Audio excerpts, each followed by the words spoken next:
નમસ્તે મિત્રો, હું છું નવરંગ સૈન અને સ્વાગત છે આપનું આમ ગુજરાતના અમેરિકા સ્પેશિયલ ન્યૂઝ બુલેટિનમાં. શુક્રવાર ઓગસ્ટ 14ના સમાચારોમાં જોઈશું અમેરિકામાં રહેતા 10મું પાસ ગુજરાતીએ કરેલા લાખો ડોલરના કૌભાંડની ચોંકાવનારી વિગતો. જાણીશું ગ્રીન કાર્ડ લેવા માટે કરાવાયેલા 1000થી પણ વધુ ફેક મેરેજીસનો ભાંડો કઈ રીતે ફૂટ્યો, તેમજ મેસેચ્યુસેટ્સમાં ભાઈ અને માતાની હત્યા કરી નાખનારા ભારતીય મૂળના અર્જુન અરવિંદના કેસમાં શું નવું અપડેટ આવ્યું તેની વાત, અને છેલ્લે સ્મોક સ્ટોરમાં રોબરી કરવા માટે ઘૂસેલા લૂંટારાને ગોળી મારી દેનારા એમ્પ્લોય સામે કેમ કોઈ જ ગુનો નથી નોંધાયો તેનો એક રિપોર્ટ આજના આ બુલેટિનમાં. અમેરિકામાં લાખો ડોલરના પાર્સલ કાંડમાં પકડાયેલા શ્રેયસ ચૌધરી નામના 10 પાસ ગુજરાતીને કોર્ટ દ્વારા 9 વર્ષની જેલની સજા ઉપરાંત $5.1 મિલિયન દંડ ફટકારવામાં આવ્યો છે. ગાંધીનગરના અમરાપુર ગામનો શ્રેયસ સપ્ટેમ્બર 2024માં અરેસ્ટ થયો હતો અને ત્યારથી જ તે જેલમાં બંધ છે. તેની સાથે આ કેસમાં તૃષા ચૌધરી અને યશ રાવલ નામના બીજા 2 લોકોની પણ ધરપકડ કરવામાં આવી હતી. 24 વર્ષના શ્રેયસે મે 2026માં જ મની લોન્ડરિંગનું કાવતરું રચવાનો ગુનો કબૂલ કરી લીધો હતો. કોર્ટમાં રજૂ કરવામાં આવેલા પુરાવા અનુસાર શ્રેયસે ફ્રોડના વિક્ટિમ બનેલા અમેરિકન સિનિયર સિટીઝન્સ પાસેથી લાખો ડોલરની કેશ તેમજ ગોલ્ડ પડાવ્યા હતા, તેમજ તેનો વહીવટ પણ કર્યો હતો.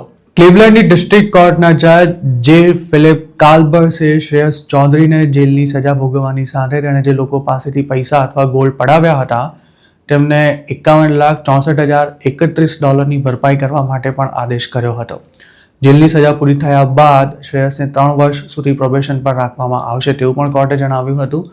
જોકે જેલની બહાર આવતા જ તેને ઇન્ડિયા રવાના કરી દેવાય તેવી પૂરી શક્યતા છે, કારણ કે હાલ શ્રેયસ પાસે કોઈ પરમેનન્ટ સ્ટેટસ નથી અને ભવિષ્યમાં મળવાના હવે કોઈ ચાન્સ પણ નથી. તેને મહત્તમ સજા કરવાની માંગ સાથે સરકારી વકીલે કોર્ટને જણાવ્યું હતું કે શ્રેયસ ચૌધરીએ જે ગુનાને અંજામ આપ્યો છે તે ખૂબ જ ગંભીર પ્રકારનો હોવાથી તેને જેલની સજાની સાથે વિક્ટિમ પાસેથી પડાવાયેલી રકમ પણ પરત કરવાનો આદેશ અપાય. શ્રેયસ ચૌધરીના વકીલે તેના પર દયા દાખવવાની વિનંતી કરતા કોર્ટને જણાવ્યું હતું કે તેમનો અસીલ ગુજરાતના એક નાનકડા ગામડામાં રહેતા ગરીબ પરિવારનો દીકરો છે.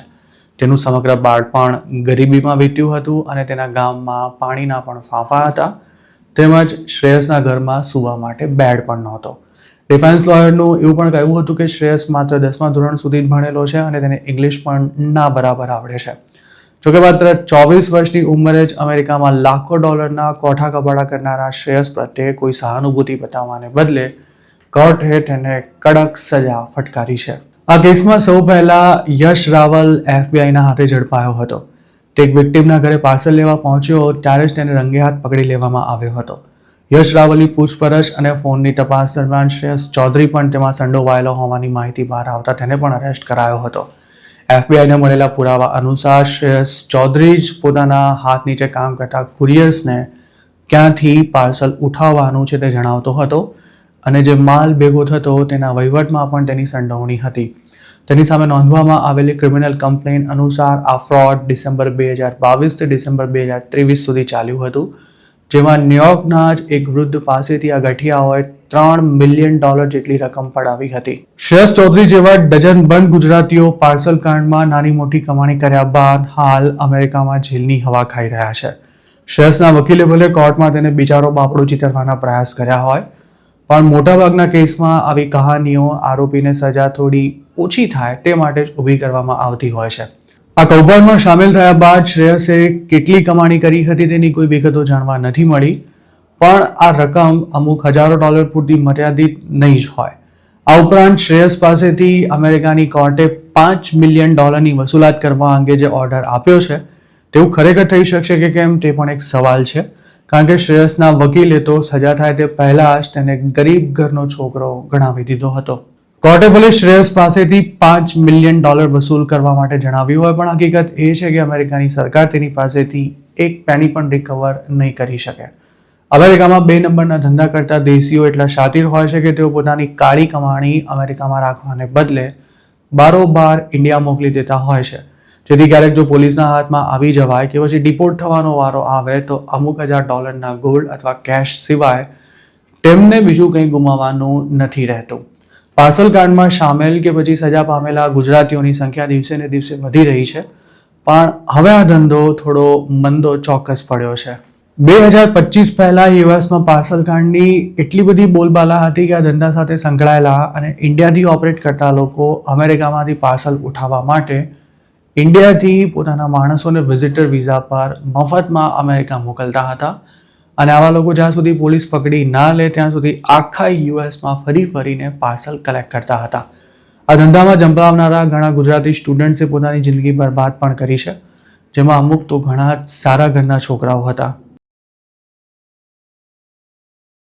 જસ્ટિસ ડિપાર્ટમેન્ટે ગ્રીન કાર્ડ મેળવવા માટે કરાવાયેલા 1000થી પણ વધુ ફેક મેરેજીસનો ભાંડો ફોડ્યો છે.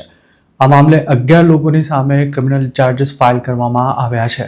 21 પાનાના ઇન્ડાઇટમેન્ટમાં અપાયેલી વિગતો અનુસાર આ ફેક મેરેજ 2016થી 2026 વચ્ચે કરાવાયા હતા અને તેના મારફતે ગ્રીન કાર્ડ માટે અપ્લાય કરનારા અથવા તો તેને મેળવનારા મોટાભાગના લોકો ચાઇનીઝ છે.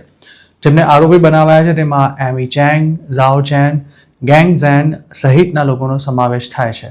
એટર્ની જનરલ ટોડ બ્લાન્કે આ સ્કેમને અમેરિકાના ઇતિહાસનું અત્યાર સુધીનું સૌથી મોટું મેરેજ ફ્રોડ ગણાવ્યું છે. તેમણે જણાવ્યું હતું કે જે લોકોને અમેરિકામાં પરમેનન્ટ સ્ટેટસ મળવાના કોઈ ચાન્સ નહોતા તેમને ફેક મેરેજ કરાવી ગ્રીન કાર્ડ અપાવવા માટે છેલ્લા 10 વર્ષથી સુવ્યવસ્થિત રીતે આ રેકેટ ચાલી રહ્યું હતું. ફેક મેરેજ દ્વારા ગ્રીન કાર્ડ મેળવનારા 1000થી વધુ લોકો પાસે તેના માટે માથાદીઠ $1 લાખ જેટલી રકમ વસૂલવામાં આવી હતી, જેમાં અરેન્જમેન્ટ કરનારા કમિશન પેટે $5000 લેતા હતા. કોર્ટમાં રજૂ કરવામાં આવેલા આરોપનામામાં ફેક મેરેજ કરનારા કેટલાક લોકોના ફોટોગ્રાફ્સ પણ શેર કરવામાં આવ્યા છે. આવા અમુક મેરેજ ન્યુયોર્કની આસપાસની રેસ્ટોરાંમાં કરાવવામાં આવ્યા હતા, જેમાં યુએસ સિટીઝન અને તેની સાથે પરણનાર ચાઇનીઝ મેરેજ રિયલ લાગે તે માટે ટ્રેડિશનલ ચાઇનીઝ કપડાં પણ પહેરી લેતા હતા અને પોતાના ફ્રેન્ડ્સ તેમજ ફેમિલીને ઇન્વાઇટ કરી ફોટા પડાવતા હતા. ન્યુયોર્ક સિવાય આ racket Connecticut, Massachusetts, Pennsylvania, Kentucky, Tennessee, Georgia તેમજ ફ્લોરિડામાં પણ ફેલાયેલું હતું. આ ઉપરાંત કેટલાક કેસમાં તો યુએસ સિટીઝન્સે ચાઇના જઈને પણ લગ્ન કર્યા હતા. ફેક મેરેજ દ્વારા ગ્રીન કાર્ડ મેળવનારા દેશીઓની સંખ્યા પણ ઘણી સારી એવી છે. જોકે હજુ સુધી તેમનું આવું કોઈ સુવ્યવસ્થિત રીતે ચાલતું રેકેટ નથી પકડાયું. ઇલીગલી અમેરિકા ગયા હોય કે પછી સ્ટુડન્ટ અથવા વિઝિટર વિઝા પર ત્યાં પહોંચ્યા હોય તેવા લોકો પરમેનન્ટ સ્ટેટસ મેળવવા માટે આ રીતે કોઈ યુએસ સિટીઝન સાથે લગ્ન કરી લેતા હોય છે, જેનો હાલ $1 લાખથી પણ વધુ ભાવ ચાલી રહ્યો છે. નવાઈની વાત એ છે કે જે યુવકો નાની ઉંમરે અમેરિકા પહોંચી ગયા છે તેવા ઘણા લોકો પોતાનો સંબંધ નક્કી થયા બાદ છોકરીને ઇન્ડિયાથી યુએસ બોલાવવા માટે તેના કોઈ યુએસ સિટીઝન સાથે ઓન પેપર મેરેજ કરાવતા હોય છે.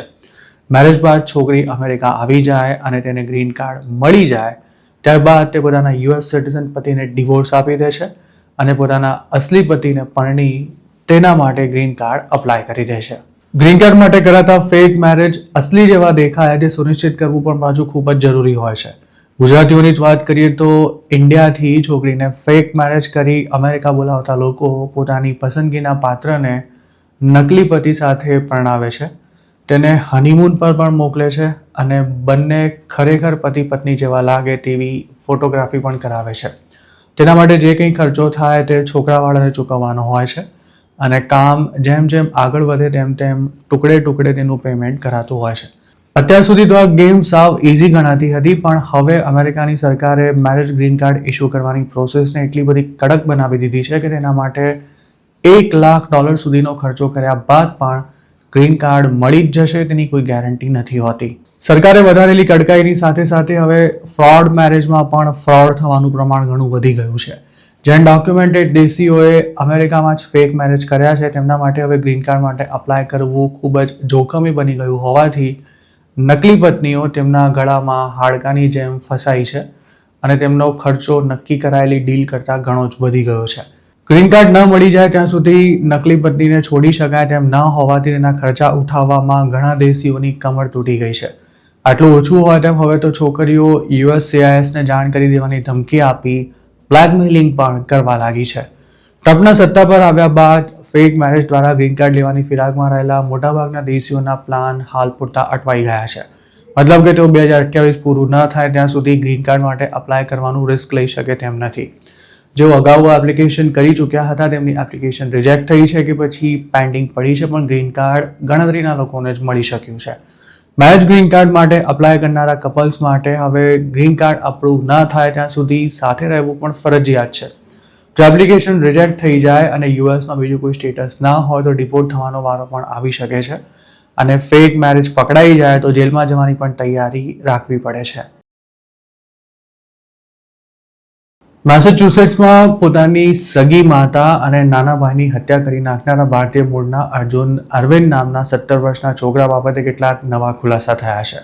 ગુરુવારના રોજ આરોપીને કોર્ટ સમક્ષ હાજર કરવામાં આવ્યો, જ્યાં તેની વકીલે એવો દાવો કર્યો કે અર્જુન તેની માતા પર હુમલો કરીને ઘરેથી ભાગી ગયો ત્યારે તેને ખબર જ નહોતી કે તેનું મોત થઈ ગયું છે. અર્જુન હાલ ખૂબ જ આઘાતમાં છે અને તેની માનસિક સ્થિતિનું એનાલિસિસ થવું જોઈએ તેવી પણ તેમણે માંગ કરી હતી. જોકે અર્જુનના પિતાએ હજુ સુધી તેના વકીલ સાથે કોઈ વાતચીત નથી કરી. કોર્ટમાં રજૂ કરવામાં આવેલી માહિતી અનુસાર અર્જુનના પિતાને દીકરાના વર્તન અને તેની ઓનલાઈન એક્ટિવિટી બાબતે ખૂબ જ ચિંતા થઈ રહી હતી. તેમને પહેલેથી જ આશંકા હતી કે અર્જુન આવું કંઈક કરી શકે છે, જેથી તેમણે ઘરમાં રહેલા છરી ચપ્પા સંતાડવાનું પણ શરૂ કરી દીધું હતું. અર્જુન ઓગસ્ટ 11ના રોજ આ હત્યાકાંડને અંજામ આપી તેની માતાની ગાડી લઈને ઘરેથી ભાગી ગયો હતો. તેને બીજા દિવસે પકડ્યા બાદ ઓગસ્ટ 13ના રોજ કોર્ટમાં રજૂ કરાયો હતો. ડિટેન્શન હિયરિંગમાં બંને પક્ષોની દલીલ સાંભળ્યા બાદ કોર્ટે આરોપીને બોન્ડ આપવાનો ઇનકાર કરી દીધો હતો અને પોલીસે અર્જુનને પકડ્યો ત્યારે તે કારમાં જ બેઠો હતો તેમજ તેણે ધરપકડનો જરાય વિરોધ નહોતો કર્યો તેવું પણ કોર્ટને જણાવાયું હતું. કોર્ટમાં પોલીસે એવી પણ રજૂઆત કરી હતી કે આરોપીની કારમાંથી કેટલીક વસ્તુઓ મળી આવી છે અને તેનો ઉપયોગ ગુનાને અંજામ આપવા માટે કરવામાં આવ્યો હોઈ શકે છે. આ ઉપરાંત અર્જુને કઈ રીતે તેના માતા અને ભાઈની હત્યા કરી હતી તે પણ હજુ સુધી ક્લિયર નથી કરાયું. આ ફેમિલી તાજેતરમાં જ પોતાના બંને દીકરાઓને સારું એજ્યુકેશન મળી રહે તે માટે બોસ્ટનથી 30 માઇલ દૂર આવેલા એક્ટનમાં શિફ્ટ થઈ હતી. મંગળવારે તેમના ટ્યુટર ઘરે પહોંચ્યા ત્યારે ઘણીવાર સુધી બેલ વગાડ્યા બાદ પણ કોઈ દરવાજો ન ખોલતા તેમણે અર્જુનના પિતાને ફોન કર્યો હતો અને તેમણે આ અંગે પોલીસને જાણ કરી હતી. સાંજ સુધીમાં પોલીસ ક્રાઇમ સીન પર પહોંચી ત્યારે ઘરમાંથી 2 મૃતદેહ મળી આવ્યા હતા અને અર્જુન ખુદ તેમજ તેની માતાની કાર ત્યાંથી ગાયબ હતા. તો બીજી તરફ આરોપીના વકીલે કોર્ટમાં એવું જણાવ્યું હતું કે અર્જુનની ધરપકડ કરાઈ છે ત્યારે તેને જાણ થઈ હતી કે તેની મમ્મીનું પણ મોત થઈ ગયું છે અને આ વાત સાંભળતા જ તે ખૂબ જ વ્યથિત થઈ ગયો હતો. સાઉથ કેરોલાઇનાના ફ્લોરેન્સમાં આવેલા એક સ્મોક સ્ટોરમાં લૂંટ કરવા માટે ઘૂસેલા શખ્સને એમ્પ્લોયીએ જ શૂટ કરી નાખ્યો છે. ફ્લોરેન્સ પોલીસના જણાવ્યા અનુસાર ઓગસ્ટ 12ના રોજ રાતના સમયે આ ઘટના બની હતી, જેમાં વુડી જોન્સ બુલવર્ડ પર આવેલા સ્મોકર્સ ટાઉનમાં માસ્ક અને ગ્લવ્સ પહેરેલો શખ્સ રોબરીના ઈરાદે ઘૂસી ગયો હતો. તેની પાસે હેન્ડગન પણ હતી જેને એમ્પ્લોય પર તાકી તેણે પૈસા માંગ્યા હતા. જોકે પૈસા લીધા બાદ લૂંટારો કેશ બેગમાં મૂકી રહ્યો હતો ત્યારે જ એમ્પ્લોયે તેના હાથમાંથી ગન છીનવી લઈ ધડાધડ ફાયરિંગ શરૂ કર્યું હતું, જેમાંથી અમુક ગોળી લૂંટારાને પણ વાગી હતી, પણ તે ક્રાઇમ સીન પરથી ભાગી છૂટવામાં સફળ રહ્યો હતો. ત્યારબાદ એમ્પ્લોયે પોલીસને ફોન કરી આ ઘટના અંગે જાણ કરતા સ્પોટ પર પહોંચેલા ઓફિસર્સે નાસી છૂટેલા લૂંટારાની શોધખોળ હાથ ધરી હતી અને તે સ્મોક સ્ટોરની પાછળથી જ મૃત હાલતમાં મળી આવ્યો હતો. લોકલ પોલીસે આ કેસમાં શૂટિંગ કરનારા સ્મોક સ્ટોરના એમ્પ્લોય સામે કોઈ ચાર્જીસ નથી લગાવ્યા. લોકલ મીડિયા સાથે વાત કરતા પોલીસે જણાવ્યું કે હાલની સ્થિતિને જોતા એમ્પ્લોયીએ સેલ્ફ ડિફેન્સમાં ફાયરિંગ કર્યું હોવાનું જણાઈ રહ્યું છે. જોકે ફાયરિંગ કરનારો કોણ હતો અને જેનું મોત થયું તે કોણ હતો તેને લગતી કોઈ જ માહિતી હજુ સુધી જાહેર નથી કરવામાં આવી. હાલ ફ્લોરેન્સ કાઉન્ટી કોરોનર ઓફિસ આ ઘટનાની તપાસ કરી રહી છે. યુએસમાં સ્વ બચાવમાં કોઈના પર ગોળી ચલાવવી ગુનો નથી, પણ જે વ્યક્તિથી કોઈ ખતરો ના હોય તેને જો કોઈ ગોળી મારી દે તો તેના પર હત્યાનો ચાર્જ પણ લગાવાઈ શકે છે. ફ્લોરેન્સના કેસમાં મૃતકના હાથમાં ગન હોવાથી સ્ટોરમાં કામ કરતા એમ્પ્લોય પર જીવનું દેખીતું જોખમ હતું, જેથી પોલીસે હાલ તેની સામે કોઈ જ કાર્યવાહી નથી કરી. જોકે તપાસ પૂરી નહીં થાય ત્યાં સુધી તેને ક્લીન ચીટ પણ નહીં મળે. આવી જ એક ઘટના 2023માં ઓહાયોમાં આવેલી ડેલી ટાઉનશીપમાં બની હતી, જેમાં એક વેબ સ્ટોરના મેનેજરે રોબરી કરવા આવેલા 2 છોકરાઓ પર શૂટિંગ કર્યું હતું અને તેમાં 16 વર્ષના એક છોકરાનું મોત થઈ ગયું હતું જ્યારે બીજો ગંભીર રીતે ઘાયલ થયો હતો. આ કેસના આરોપી ટોની ટેકરે પણ તે વખતે સ્વ બચાવમાં ફાયરિંગ કર્યું હોવાનો દાવો કર્યો હતો, પરંતુ કોર્ટે તેની આ દલીલ માન્ય નહોતી રાખી અને તેને 8 વર્ષની જેલની સજા સંભળાવવામાં આવી હતી. ટોની ટાઈગર પર જે ચાર્જિસ લગાવાયા હતા તેમાં તેને 22 વર્ષ સુધીની જેલની સજા થઈ શકે તેમ હતી. સરકારી વકીલે તેને મહત્તમ સજા આપવા માટે પણ કોર્ટને અપીલ કરી હતી. જોકે આ કેસના તમામ પાસાને ધ્યાનમાં રાખતા ટોનીને લઘુત્તમ 8 વર્ષની જેલની સજા સંભળાવવામાં આવી હતી. ટોની ટેકરે પણ કોર્ટને પોતાને હળવી સજા કરવા માટે અરજ કરતા એવું જણાવ્યું હતું કે જે કંઈ થયું તે અણધાર્યું હતું અને તે વખતે પોતાની સાથે ગર્લફ્રેન્ડનો જીવ બચાવવા માટે તેને જે કંઈ યોગ્ય લાગ્યું તે કર્યું. ટોની એવો પણ દાવો કર્યો હતો કે તેનો ઈરાદો કોઈને હાનિ પહોંચાડવાનો નહોતો. ટોની પર મર્ડરનો ચાર્જ નહોતો લગાવાયો. તેની વેબ શોપમાંથી લૂંટ કરનારા બંને છોકરા ગાડીમાં બેસીને ભાગી રહ્યા હતા ત્યારે ટોનીએ શૂટિંગ કર્યું હતું, જેમાં એકનું મોત થયું હતું જ્યારે બીજો ઘવાયો હતો. ટોની પર કોઈને ઈજા પહોંચાડવાનો ચાર્જ લગાવી ટ્રાયલ હાથ ધરવામાં આવી હતી. જો તેને મર્ડરનો આરોપી બનાવાયો હોત તો તેને 30 વર્ષથી લઈ આજીવન કેદ સુધી સજા થઈ શકી હોત. આ કેસમાં રસપ્રદ વાત એ હતી કે ટોનીએ સેલ્ફ ડિફેન્સમાં ફાયરિંગ કર્યાનો જે દાવો કર્યો હતો તેનો સરકારી વકીલે એક જ દલીલના આધારે છેદ ઉડાવી દીધો હતો. વકીલે કોર્ટને એવું જણાવ્યું હતું કે રોબરી કરનારા બંને આરોપી સ્ટોરમાંથી બહાર નીકળી પોતાની ગાડીમાં બેસીને ભાગી રહ્યા હતા. મતલબ કે તેમનાથી ટોનીને કોઈ જ ખતરો ન હોવા છતાં પણ તેણે તેમના પર ફાયરિંગ કર્યું હતું. તો મિત્રો, આ હતા અમેરિકાના આજના મુખ્ય સમાચાર. આપને જો અમારી રજૂઆત પસંદ આવી હોય તો આ વિડીયોને લાઇક અને શેર કરવાનું તેમજ આઈ એમ ગુજરાતની યુટ્યુબ ચેનલને સબસ્ક્રાઇબ કરવાનું ભૂલશો નહીં, કારણ કે માત્ર આ જ ચેનલ પર આપને મળશે અમેરિકામાં રહેતા ગુજરાતીઓ માટેના તમામ મહત્વના સમાચાર અને તે પણ આપની પોતાની ભાષામાં. આપ જો અમારી સાથે કોઈ ટિપ શેર કરવા માંગતા હો તો હાલ સ્ક્રીન પર દેખાયેલા વોટ્સએપ નંબર પર પણ અમારો સંપર્ક કરી શકો છો. આપની ઓળખ ગુપ્ત રાખવામાં આવશે.